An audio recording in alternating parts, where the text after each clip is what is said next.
The landscape of media has changed. At one point in time, there was nothing but newspapers. Then there was the TV news.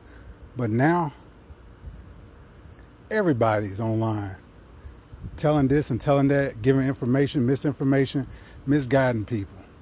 So I guess I got to change with the time because everybody has. Welcome back to another episode of Everybody Has a Podcast, number 12. And ladies first, and for the fall girls sports, this is ladies last. We went to state and soccer. Well, we didn't go to state, but the soccer teams in the area made it up to state. We had a few teams up there. We did have a state title come back. So let's start off with the good news. St. George's, the Lady Griffins, congratulations. They are the Division II Single A state champions. I got some bad news. Our ECS Lady Eagles lost to them in the championship, but we got state runner-up, so we're going to have a winner and we're going to have a team come up short. They dominated in their semifinal matches, made in the championship. St. George's gets the big win, 1-0. They're state champs. Then Collierville, we got to talk about it. They go up there undefeated, having this great season, win their first game handily. Then they saw a familiar foe. Now, I will have to say this. The people over at TWSAA, shame on you for putting Houston and Collierville on the same side where they meet in the semifinals. They should be meeting in the championship game. So they play their rivals, Houston. Houston beats them 2-1. Finally gets the win over them this year when it really mattered the most. Houston advanced to the title game. But Bearden, they took care of business in the championship against Houston, winning 1-0 in the Class 3A championship game. So our Lady Mustangs came up a game short. So that's how things broke down in the state. We got a title coming back, a couple runner-up trophies. So West Tennessee girls soccer looks pretty good, impressive. So we got to get those young ladies a hand. I mean, runner-up's not bad. You know, at least you get something. Would you rather have gold and silver? I mean, depends on what you look better in. See, y'all like the red better, don't you? I'll turn it back to red. So but silver just so. I like this side too. Yeah, you know, the cool tone girlies like the silver, you know, and the warm tone girlies. Well, I'm sure ECS, like the gold. ECS and Houston will look back on it and realize they had a great 2025 season. But right now, in the moment, coming back from Chattanooga, it's you know, you come so close. Collierville, those young ladies, state semifinalists, amazing season. You get up there undefeated. It's a lot to be applauded for that. Lady Dragons, y'all had a wonderful season. But I think West Tennessee soccer girls is in good standing and in good shape. Our boys are starting to come around. We had Bartlett in the championship game in 3A last year. You know, could have brought that back home. You know, came down to the last minute there. So West Tennessee soccer is getting better and better. But that's our wrapping up our coverage there. And for ladies first, we're going to show a couple highlights from the season that was in area soccer for some of the teams in the area. Hope you enjoy. I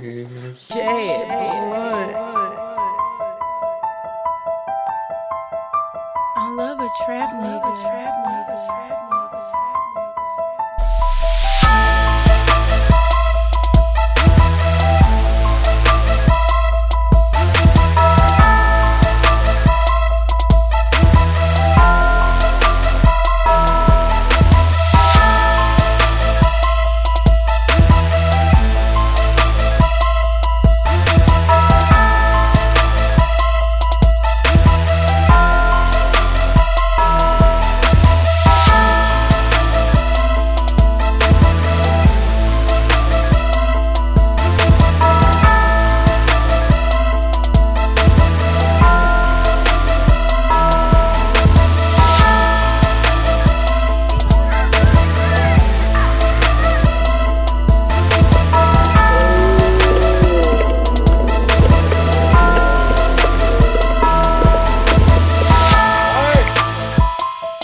And we're back, and our second segment is football recap time, and the regular season wrapped up, and we all got a little Halloween treat this past week. Most of the games were played Thursday night, the 30th.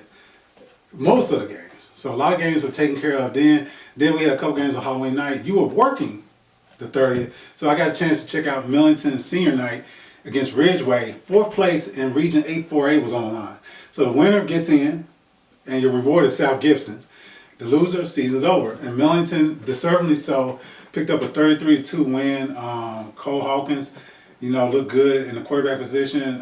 John Thomas, CJ Green caught the ball, made a big play that you're going to see in the highlights. These young pups, they're sophomores and freshmen, look good. The 9 seniors of Millington were honored that night. Trey Wampler, the linebacker, and his linebacker mate, Cam Calhoun, number 2 and number 3 on your program, but they are number 1 in linebacker. Did an awesome job of shutting down Ridgeway's attack. It should have been 33-0, but Millington offense gave up a safety, so Ridgeway did get on the board. And I also heard, since all the games were being played Thursday night, Ridgeway had like 18 players at the most. No. Most of their players went to the 20-something players were at a Germantown. Who are they playing Germantown? No, the Germantown Southwind was a big showdown. Mm-hmm. I, as a reporter, I understand as a reporter, but as a player who has a game that night, what if everybody, Coach, I'm going to go to the Germantown Southwind. Who does that? That's besides the point, but wow, that shows you the world we live in today. So if people at the game wondering what happened to the Ridgeway team, they were in Germantown watching that game. The Southwind picked up the win to go undefeated on the season at 10-0 and finish first place in their region. So everybody who had some time available, who wasn't trick-or-treating, should have made their way out to Mumford Friday night like we did. It was a good game. It was a really good game. So who played? It was Mumford versus Central at Mumford. Okay, so how do you break it down? Really? Okay, at first, when I was watching, I was like, dang, Mumford's going to win this. Like, they got in the bag. 22-7? They keep that I don't know what to explain their plays, but it's just like they don't even hand off the ball. I don't know what they do, but they just push and they split open an area for the person with the ball to run through. If they don't get that, they're either pushing and the person with the ball either comes around or they go straight through wherever the hole opens up at. And those people that you're speaking of are Bryson Turnish, senior running back. Mm-hmm. He's the home run threat. He's the big play guy. Yes. Then Kyler Dortch, who's kind of got the power running ability, but can break loose on a big run as well. Then there's the workhorse, sophomore Tay Stars, who just will pound you like a wrecking ball, and he's that one that even if the hole ain't there, he can kind of force one to be open. Yeah, they like to force a hole. Yeah, pause or no diddy. Yeah, they really like to force a hole. So with that being said, it got them to a 9-0 season. Yeah. Central comes into the game 7-2. The only losses to Germantown, powerhouse, and a fully loaded MUS team at MUS in a close game. Their quarterback, Brooks Wright, Coach Major Wright's son, I think he's the third out of his sons, and he's going to be the best. He looked phenomenal. Oh, yeah. It was a beautiful deep ball. The ball was always getting caught. I don't think there's been that many, there wasn't a lot of incomplete passes. Most of the passes were caught. He just knew exactly where to throw it. Dropped it in the basket. It was just always there. And Central had plenty of weapons, so they showed some moxie. They showed that they played a tough schedule. They didn't let the 22-7, in the second quarter scoreboard scare them. They get a touchdown before halftime to kind of get some breath, take a deep breath. Millington, after halftime, they finally wake up, the first Major two Wright makes quarters, great they're kind adjustments. of sleep or whatever. Then after halftime, everybody's wide awake. I don't think Central was asleep. I think Mumford was forcing their will. Major Wright saw something, made an adjustment. Mm-hmm. That's what he does. And the adjustments were made. And when the last time Mumford was held under 30 points? It's been a long time. They were on pace to score 44. And then they ended up with just 22 that they scored at halftime. I feel like they made a few errors too. That's Flags what really ruined the game for them, or gave it up for them to even tie the game, you know. It did snatch up their momentum, and Central picks up the big win, gets that very important number 1 seed in Class 5A. So on their side of the bracket, they will have home field for two possible games. Mumford will have home field, then have to go on the road. So it was a crucial loss, but great game, 29-22 Central. And hey, check out the highlights.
And welcome back, Sights and Sounds. Woo! Did I say Mumford versus Central? You said Mumford versus Central. So that means the best band in Tipton County, apologies to Brighton, and the best band in Memphis, apologies to Whitehaven and Craigmont. And a saxophonist played in the Millington band. I know part of you was happy to see this matchup. How did it break down? Who won? Well, definitely Central won. I mean, they have more, I don't know, they have a little more oomph. Like, they just sound a little better. They have a better sound to them. Okay, what you are classically trained in the band. What is it?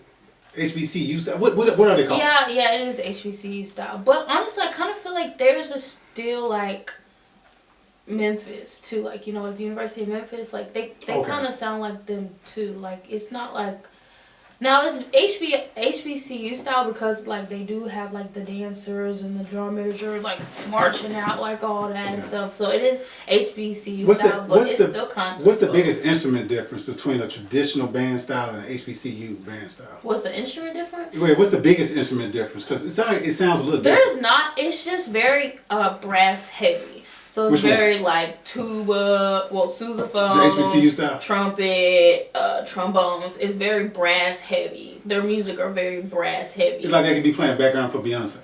Yeah, okay. But like a band, like the regular band, is kind of like everybody is very like cohesive. Percussion. It's very cohesive. But like for HBCU style, it's more brass heavy and percussion heavy. Like the other instruments are important, but you mostly hear the brass instruments. Okay, so when you got two heavyweight bands in the same stadium, they need 20 minutes. They can't cut and abbreviate their show. So home team goes first. They get halftime.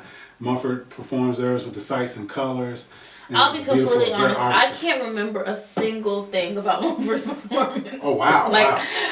I really can't remember a single thing at all, other than the colors. Okay, and then at the end of the game, Central. Oh my goodness! The game they did not play. They cleared the field. The Mumford people cleared the field for them, and even more impressive. No, it took them a while to clear the field. It took everybody and their mama saying get off the field. The Mumford parents stayed in the stands. Yes, they and did. Watched them. That was kudos to the community of Mumford. They stayed to watch this perform. But it was senior night, so the parents had some time. Yeah, most of the parents on Central Side was not playing. They were yelling, "Get off the field! Get off the field!" I was like, "Y'all better get off the field." So what do you remember most about theirs? Is Blue Moon? I think. Oh, I don't remember what they announced it was. So Mariah. Mariah. Burning Blue. Burning Blue by Bad Mariah. By Mariah the Scientist. Okay, I know Mariah Carey. I feel like honestly, like, their style, it's very, you want to get up and groove a little. It's like, it's very, like, maybe it's the Negro in me, but it's like, when you hear that, you kind of want to move a little bit. That's no matter if you know the song, if you don't know the song, you kind of want to move a little. It's kind of hard to be still listening to that band, It kind of, and to conclude things, I had to throw out this one last point. Love Central's fight song when they score a touchdown. It's original. I guess they're D high school, and then it goes into the word chant. Dun, dun, dun, dun, dun. Even if you hate them and they just scored against you, you will find yourself doing a little warpath dance. Or is that just? Okay, I guess it's just you. I think it's just you. Okay. Well, let's go to some highlights from Millington football. Millington. Yeah, I thought this is Mumford. We already saw the highlights, so now it's time to look at Millington Ridgeway. Okay. Fresh new styles, Jack Blood on the beat. A little bit, can't crave a little bit of Lady B time.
So we're in our final segment. This pains me a little bit. This is the final Dynamic Power 10 for 2025.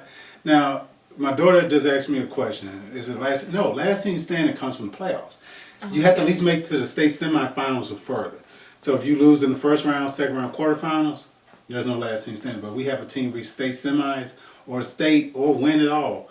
That's how we have a last team standing. But we had to determine who our Power 10 champion is. So here's our final top 10 for 2025. At number 10, Christian Brothers, they finished the season 5-5, picked up a big win against Father Ryan. They're heading to the playoffs. At number 9, let's give it up for the Bolton Wildcats. 5-4. Woo, how their season started with the loss of Mr. Henderson. For them they started off 0-4, regroup. It was a game against Millington. It seemed like it clicked the switch in those young men. Won 5 in a row. They got a 2 seed in their playoffs. They're at number 9 in our countdown. At number 8, in the season on a tough loss to Briarcrest, 42-7. MUS, they're 6-4. You got wins over Memphis Central. Like that, you prove that you're a quality team. At number 7, St. George's, 6-4. A winning season. Came up a little short in their season finale against ECS, losing 25-14, which allowed ECS to move up higher in the bracket, although despite the 6-4 record for St. George's. At number 6, at 7-3, Arlington. Started off the season like gangbusters, beating up on those Memphis teams, and things got a little rough down the stretch. They finished up as a 4 seed in their league. They lost to Bartlett 28-14. At number 5, now into our top 5, at 7-3, Germantown. A couple injuries, key injuries. They were 6-0, finished the season 7-3. They took that tough 34-8 loss to Southwind, who's 10-0. There's no shame in that. But Germantown's number 5 in our area's rankings. And now we get to our top 4. Coming in at number 4, the Briarcrest Saints at 7-3. Big win over MUS, 42-7. The Saints came marching in, beat some quality teams this year. Let's see if they can do it in the playoffs. They get a bye with that impressive record that they have, and they know they'll be in the second round in the private school division. At number 3, our preseason number 1, the Collierville Dragons at 7-3, number 1 seed in Region 7, 6A. They picked up a 49-27 win over Houston. Watch out for Houston. They might sneak a win or two in this playoffs. At number 2, at 9-1, from Tipton County. So you're still wondering who, right? The Covington Chargers. They lost 42-20 to their rival, the undefeated Martin Westview team. They went up to Westview. Westview took care of business to earn that number 1 seed. Covington dropped down to number 2. And at number 1, despite ending the season with a disappointment, at 9-1 from Tipton County, the run-ups in Region 8-5A, the Mumford Cougars. You only lose 29-22 to Memphis Central, a quality team. Your first loss of the season. You still have enough on your resume to finish number 1. And Coach Slade Calhoun, we'll be coming up there sometime in December, maybe in January, to come visit you for the second time as Power 10 champion in the history of this award in Dynamix Physical Therapy. Once again, we want to thank you for being our title sponsor, riding with us along this journey, and doing a great job on the sideline, taking care of the players. So up there at Mumford, so hopefully you can come out and hang out with us when we present this down the line. And to close out this round of Everybody Has A, episode number 12, Liyah's Lens. How would you want to preview your Liyah's Lens? Are you catching? Can we now go to Mumford Central highlights? Yeah, we can go to Mumford Central highlights. But I do want to say there's some instant karma in the clips. Oh. You might catch that. You might catch some karma. I don't know if I kept that or not. Sometimes in the heat of battle, you get a little jarring, you do a little talking. One thing Mumford's not good at is sportsmanship. So you lady, you might see that. I'm just saying. They got a couple bedrooms in their gym. So I'm just saying. Okay, that's you see the black and gold right here? That's Trojan coming out of her. I'm just saying. Okay, but hey. Sure was good to see them lose. I'm sorry, I hate to say it. I hate to say it, but the Millington and me just loved it. Thank you for joining us, and people in Mumford, I apologize for her. Thank you for joining us. I love y'all too. And hey, check out Liyah's Lens, and we'll see you next week.